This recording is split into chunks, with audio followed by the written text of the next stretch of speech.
Hello everyone, welcome back to behind the stumps. तो हार्दिक पांड्या के बेहतरीन ऑलराउंडिंग परफॉर्मेंस की वजह से गुजरात टाइटंस ने जीत लिया अपने पहले ही सीजन में टाटा आईपीएल 2022 की ट्रॉफी को और गुजरात टाइटंस ने फाइनल मार लिया और राजस्थान रॉयल को बहुत ही आसानी से हराया। अब देखते हैं स्कोर बोर्ड की ओर। तो राजस्थान ने टॉस जीत के बल्लेबाजी करने का फैसला किया, 130 रन बना पाए। जॉस बटलर बहुत बढ़िया है सीजन गया उनके लिए, क्योंकि ऑरेंज कैप की रेस में बहुत आगे निकल चुके थे और उनके पीछे कोई दूर तक भी नहीं था। उन्होंने 39 रनों की पारी खेली, जायसवाल ने 22 रन की पारी खेली, लेकिन उसके बाद बाकी कोई बल्लेबाज 20 के आंकड़े को पार ही नहीं कर पाया, इसीलिए सिर्फ 130 रन बने। गेंदबाजी में हार्दिक पांड्या ने 3 विकेट, बहुत बड़े बड़े विकेट लिए। संजू सैमसन कप्तान को आउट किया, जॉस बटलर जैसी बड़ी मछली को फंसाया और जो फिनिशिंग टच दे सकते थे राजस्थान रॉयल के लिए, शिमरन हेटमायर, उन्हें भी आउट किया, जिसकी वजह से सिर्फ राजस्थान रॉयल 130 रन बना पाई।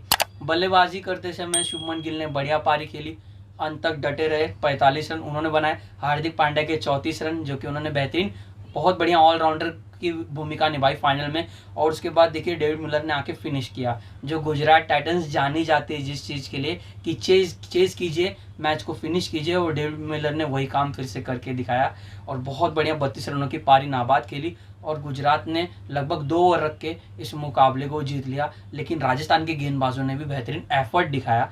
ट्रेंट बोल्ट ने बढ़िया गेंदबाजी की, 1 विकेट उन्होंने लिया। यूजी चहल ने भी 1 विकेट लेके और पर्पल कैप को अपने नाम हासिल कर लिया। 27 विकेट इस एडिशन में उन्होंने हासिल की। प्रसिद्ध कृष्णा को 1 विकेट मिली। तो यहाँ पे एफर्ट गेंदबाजों ने बढ़िया लगाया, लेकिन उससे और भी अच्छा एफर्ट हो सकता था। लेकिन गलती कहाँ पे हुई, राजस्थान रॉयल्स ने फाइनल में कहाँ गलती की, उसके ऊपर थोड़ी सी बात करते हैं। देखिए, अब यहाँ पे सबसे पहली बड़ी गलती हुई टॉस। अब देखिए टॉस क्यों, क्योंकि टॉस जीत के आपको गेंदबाजी करना चाहिए था, आपने बल्लेबाजी किया। क्वालिफायर 2 मैच देखिए, आरसीबी के सामने क्या किया राजस्थान ने, गेंदबाजी की। पेसर्स ने बहुत बढ़िया गेंदबाजी की, 150-156 तक आरसीबी को रोका।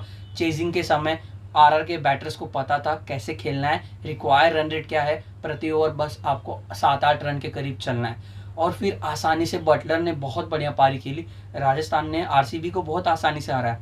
फिर से वही काम करना था, उसी ग्राउंड पे मैच था, आपने बैटिंग किया, कुछ अलग ही प्लान के साथ, अब गेम प्लान के साथ उतरे। वहाँ पे वो गेम प्लान नहीं चला। क्यों नहीं चला? क्योंकि देखिए आपकी ताकत आपको पता थी, पूरे सीजन में आपकी ताकत क्या, हम सबको पता था राजस्थान की ताकत, उनकी टॉप ऑर्डर है, खास करके उनकी जान बसी हुई है जॉस बटलर में। अगर जॉस बटलर को आउट कर दिया, समझ लीजिए फिर मामला पूरी तरीके से गड़बड़ा सकता है राजस्थान का। और वही हुआ, क्योंकि यशस्वी जायसवाल रन बना रहे थे, जॉस बटलर रन बना रहे थे, संजू सैमसन भी लंबी पारी नहीं खेल पा रहे थे, लेकिन खैर वो भी रन बना रहे थे, 30-40 रन। उसके बाद कौन फॉर्म में था? देवदत्त पाडिक्कल फॉर्म में नहीं दिख रहे थे। शिमरन हेटमायर भी देखिए वो काम कर सकते हैं, आके फिनिशिंग कर सकते हैं, लेकिन अगर आप उनको कहोगे कि आइए और प्रेशर भरे सिचुएशन में उस टीम को बाहर निकालिए, वो एक मैच में कर सकते हैं, वो हर मैच में ऐसा नहीं कर सकते जैसा एमएसडी करते थे। वैसा आपके पास कोई एक्सपीरियंस मिडल ऑर्डर बैटर आपके पास नहीं था। रियान पराग, रविचंद्रन अश्विन भी उतना एक्सपीरियंस नहीं है, इसीलिए यहाँ पे देखिए मिडल ऑर्डर जो था ना, वो आरआर का उतना दमखम नहीं था। और इसीलिए देखिए आप देखोगे ना तो देवदत्त पाडिक्कल, हेटमायर, रवि अश्विन और रियान पराग, ये ऐसा मिडल ऑर्डर बैटिंग लाइनअप आपको फाइनल नहीं जिता सकता। फाइनल आप तभी जीत पाते अगर आपका टॉप ऑर्डर अच्छा करता और मिडल ऑर्डर आपका कंट्रीब्यूशन आके वहाँ पे देता। तो यहाँ पे सबसे बड़ी गलती हुई कि आपने टॉस जीता, आपने बल्लेबाजी करने का फैसला किया। अगर आप यहीं पे गेंदबाजी करते तो शायद काम कुछ और हो जाता, क्योंकि आपके गेंदबाजों ने बेहतरीन एफर्ट दिखाया। प्रसिद्ध कृष्णा भले थोड़े महंगे साबित हुए, लेकिन उनकी गेंदबाजी बढ़िया दिख रही थी। यूजी चहल ने बढ़िया गेंदबाजी की, ट्रेंट बोल्ट ने बहुत बढ़िया गेंदबाजी की। 130 रनों के टारगेट को आपने लड़ा, डिफेंड किया, बहुत एफर्ट लगाया, लेकिन जीत नहीं पाए, लेकिन बढ़िया काम किया। अगर यही पहली गेंदबाजी आपने ले ली होती, आप प्रेशर में डाल देते, और वैसी टीम को जिस टीम को चेजिंग पसंद था। हार्दिक पांड्या ने अपने जब टॉस का टाइम था वहाँ पे उन्होंने कहा भी कि अगर मैं टॉस भले मैं जीतता तो भी मैं गेंदबाजी ही लेता। तो यहाँ पे मेरे लिए ये काम सही हुआ, क्योंकि राजस्थान ने बैटिंग ले ली। और अगर आप उन्हें इनवाइट करते पहले बैटिंग पे तो वो प्रेशर में होते, ना कि आप होते, क्योंकि वो चेजिंग बेहतरीन ये टीम करती है। और उन्हें पता था कि रिक्वायर रन रेट क्या है, 130 रन है, ज़्यादा पैनिक हमें नहीं होना है, आसानी से खेलना है, मैच हम जीत जाएंगे। वही किया, एक पार्टनरशिप बढ़िया मिल गई हार्दिक और शुभमन गिल की, वहाँ पे उन्होंने इस मुकाबले को जीत लिया।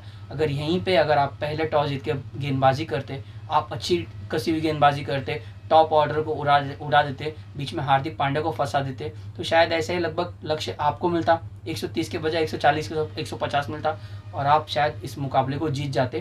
तो खैर ये मेरे हिसाब से गलती हुई है, टॉस जीत के बल्लेबाजी करना। दूसरी गलती यहाँ पे मैं कहूँगा कि wicket throw down out of form Devdutt Padikkal, और उसके बाद देखें तो जो कि मिडल ऑर्डर है वो उतना स्ट्रॉन्ग नहीं है, no strong middle order batting lineup.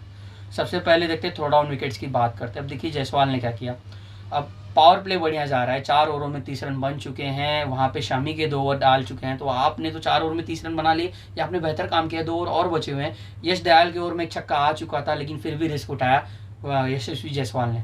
अब देखिए आप यहाँ पे आपने बढ़िया पारी खेल लिया, आपने 22 रन बना दिए 16 गेंदों में, आप सेट हो चुके हो, तो आपको लंबी पारी खेलनी, क्योंकि ये फाइनल वाला मैच है।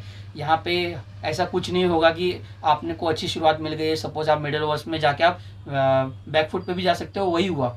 यहाँ पे जायसवाल आउट हुए, सबसे बड़ी गलती उनसे वही होगी। अगर वहाँ पे थोड़ा सा सेट हो जाते, लंबी पारी खेलने का मौका मिलता, वो भी आईपीएल जैसे फाइनल मैच में, जिसको हर कोई याद रखता है। अगर फाइनल में यही 22 के बजाय 52-70 रनों की पारी आ जाती, तो शायद राजस्थान मैच में बने रहता।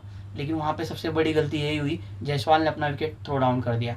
वैसा ही काम संजू सैमसन ने किया। अब जब पहला विकेट 30 रनों पे गिर चुका है, उसके बाद में 61 रन बन चुके थे, 30 रनों की साझेदारी हो चुकी थी, बटलर एक छोर पे अपना बेहतरीन काम कर रहे हैं, अपना विकेट बचा के रख रहे हैं, और संजू सैमसन को भी वही काम करना चाहिए था। थोड़ा सा और अगर 10-20 रन की पार्टनरशिप और हो जाती, थोड़ा सा 2-3 ओवर अगर और खेल लेते, फिर एंड में आपको आप वो पारी खेल सकते हो। संजू सैमसन के पास वैसी ताकत है, वैसी एबिलिटी है कि वो आके पहले आके थोड़ी अगर धीमी भी बल्लेबाजी कर लें, एंड में आके वो उसे कवर अप कर सकते हैं।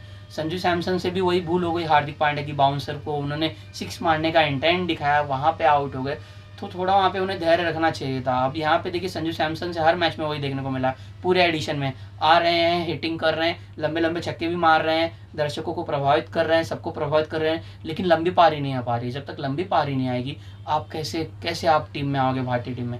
तो यहाँ पे देखिए अब 11 गेंदों में उन्होंने भी बेहतरीन पारी, उन्होंने भी अच्छी शुरुआत उन्हें मिल गई थी, 14 रन बना लिए थे, वहाँ पे एक रिस्क उठा दिया। लेकिन एक T20 जैसा फॉर्मेट है जहाँ पे आपको रिस्क उठाना पड़ता है, बढ़िया फाइनल था, यहाँ पे आपको एक पार्टनरशिप की जरूरत थी, विकेट गिर चुका था, आपको ये पता है कि आपका मिडिल ऑर्डर उतना फॉर्म में नहीं दिख रहा है, देवदत्त पाडिक्कल फॉर्म में नहीं है, अश्विन, रियान पराग, हेटमायर, वो ऐसी समय नहीं था कि वहाँ पे वो आके बल्लेबाजी करे। उनका सही समय तब आएगा जब आखिर की 4-5 ओवरों की बात आए, और वहाँ पे उन्हें पार्टनरशिप की दरकार जरूर थी बटलर और सैमसन से, और वहाँ पे संजू सैमसन ने भी अपना विकेट थ्रो डाउन कर दिया है। अगले पॉइंट की ओर आते हैं, Devdutt Padikkal out of form, क्योंकि ये एडिशन में नंबर 4 पे बहुत मौका मिला, कुछ पारी अच्छी भी खेली और कुछ पारी तो बहुत बेकार खेली, 50-50 एडिशन रहा। फाइनल में तो रन बनाना चाहिए था, राशिद खान के सामने 0 के स्कोर पे आउट हो गए, वहाँ पे बहुत ही डिसअपॉइंटमेंट हुए होंगे आरआर के फैंस, इनफैक्ट मैं भी, क्योंकि वो बहुत बढ़िया बल्लेबाज हैं और प्रेशर में वो टिक नहीं पाए, निखर नहीं पाए, बिखर गए। तो यहाँ पे बहुत बड़ी भूल ये हुई, क्योंकि वो नंबर 4 पे आ रहे हैं। अब वो आउट हुए तो 3 विकेट गिर गए, फिर उसके बाद देखिए आप, फिर वो आपके पास कोई ताकत नहीं है उतनी की, हेटमायर जो है, मैंने कहा भी आपको कि वो वैसा काम नहीं कर सकते जैसा काम धोनी करते हैं, कि आगे वो वैसे सिचुएशन में आके रन पार्टनरशिप एक क्रिएट हो जाए, वो नहीं हुआ। अब जैसे देखिए देवदत्त पाडिक्कल आउट हुए तो बटलर पे प्रेशर आया रन बनाने का, और वहाँ पे वे भी आउट हो गए, तो Buttler out of, Devdutt Padikkal out of form रहे, ये और एक और दूसरी गलती हो गई। फिर एक आगे की बात करते हैं, जो कि मैंने कहा मिडिल ऑर्डर इतना एक्सपीरियंस नहीं है, इतना ताकत नहीं मिडिल ऑर्डर में, वो वही दिख रहा था। क्योंकि यहाँ पे अब देखिए रियान पराग, रवि अश्विन, आप देख लीजिए शिमरन हेटमायर और देवदत्त पाडिक्कल जो फॉर्म में नहीं थे। तो अगर मैं जो बात कर रहा था हर समय की, एक ऐसी सिचुएशन आ सकती है जहाँ पे अगर टॉप ऑर्डर के जल्दी विकेट्स गिर जाएं तो आपका मिडिल ऑर्डर उतना स्ट्रांग नहीं दिख रहा है, और वही हुआ कल। सबसे बड़ी भूल वही हुई दोस्तों, क्योंकि कल के मैच में भी हमें यही देखने को मिला, 100 रनों पे 5 विकेट गिर चुकी थी, जिसमें आप देखिए ये संजू सैमसन की विकेट थी, यशस्वी जायसवाल की विकेट थी, देवदत्त पाडिक्कल की विकेट थी, शिमरन हेटमायर की विकेट थी। तो फिर कैसे आपका स्कोर अच्छा बन पाता, क्योंकि आपने तो बड़े बड़े बल्लेबाज ऑलरेडी गंवा दिए हैं। और ये बड़ी गलती मिडिल ऑर्डर की हुई, और सबसे बड़ी गलती जो आखिरी मेरा पॉइंट है, वो पॉइंट है दोस्तों कि एक प्रॉपर ऑलराउंडर इस 11 में आरआर के पास था ही नहीं। इनफैक्ट इस पूरे सीजन में आरआर के पास प्रॉपर ऑलराउंडर नहीं था। रवि अश्विन काम बेहतरीन कर रहे हैं, उन्होंने रन बनाए, गेंदबाजी भी की, लेकिन उतनी अच्छी गेंदबाजी नहीं रही, इकोनॉमिकल रहे। बढ़िया सीजन उनका गया, उनकी ओर से उन्होंने बढ़िया प्रदर्शन किया है, लेकिन आपको चाहिए एक प्रॉपर ऑलराउंडर जो आके 4 ओवर डाले, जो आके रन बनाए टॉप ऑर्डर में नंबर 4, नंबर 5, नंबर 6 पे। आपके पास थे जिमी निशाम, लेकिन आप उनका खैर इस्तेमाल भी कैसे कर पाते, क्योंकि ओबेड मैकॉय ने बढ़िया पारी खेल ली थी। अब आप बटलर को नहीं बैठा सकते हो, आप हेटमायर को नहीं बैठा सकते, आप ट्रेंट बोल्ट को भी नहीं बैठा सकते, लेकिन आपको फिर भी रिस्क उठाना चाहिए था। जो कि मैंने पिछले कुछ वीडियोस में मैंने कहा था, जब मैंने आरआर के ऊपर वीडियो बनाया था, कि आपको यहाँ पे कुलदीप सेन को लाना चाहिए, आपको रियान पराग को बाहर रखना चाहिए, आपको उनकी जगह पे इनको लाना चाहिए, आपको देखिए जिमी निशाम को शामिल करना चाहिए, ओबेड मैकॉय को बाहर कर दीजिए, कुलदीप सेन को लाइए, तो आपके पास छठवें गेंदबाज का एक प्रॉपर विकल्प होता। आपके अगर कल जिमी निशाम फाइनल खेल रहे होते तो ऐसी सिचुएशन में वो टीम को जरूर बाहर निकाल देते। 130 के बजाय 150 तक तो आसानी से ये टीम पहुंच जाती अगर कल निशाम इस फ्लाइंग 11 में होते, क्योंकि ऐसे प्रेशर में उन्होंने बहुत सारे मैचेस खेले हैं और उन्हें पता है कि ऐसे प्रेशर से कैसे अपनी टीम को बाहर निकालना है।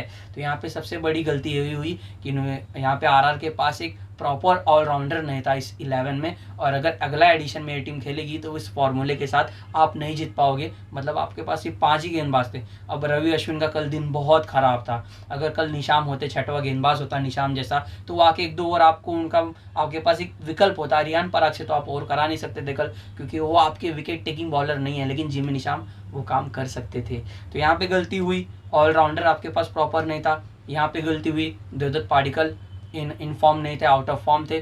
गलती हुई, इनएक्सपीरियंस मिडल ऑर्डर कहूँ या फिर strong middle order batting lineup नहीं है, और विकेट थ्रो डाउन किया और आपने टॉस जीत के गेंदबाजी नहीं किया बल्कि बल्लेबाजी किया। तो ये कुछ सारी मिस्टेक्स थी जिनके ऊपर मैंने बात की।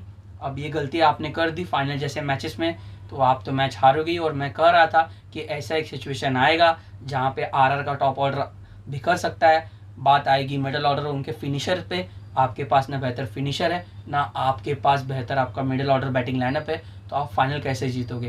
आप तो भरोसे उन्हीं के थे, जॉस बटलर, संजू सैमसन और यशस्वी जायसवाल आके रन बनाए ताकि आप एक अच्छे स्कोर तक पहुंच पाए, लेकिन हर मैचेस में आपको बटलर अच्छी पारी आपको खेलते हुए नहीं दिखाई देंगे। तो ये गलती हो गई जो मैंने मिस्टेक्स बताई। तो यहीं पे मैं इस वीडियो को समाप्त करता हूँ। अब गुजरात टाइटंस ने तो इस टाइटल को जीत लिया है, तो कल हम अगला वीडियो जो लाएंगे वो भी मेरा अच्छा एक कंटेंट होगा, जहाँ पे मैं अनकैप इंडियन के ऊपर बात करने वाला हूँ। तो अगर आपको ये वीडियो पसंद आया होगा तो प्लीज़ लाइक, शेयर और सब्सक्राइब, और ऐसे अपना प्यार बनाए रखिए दोस्तों। जय हिंद।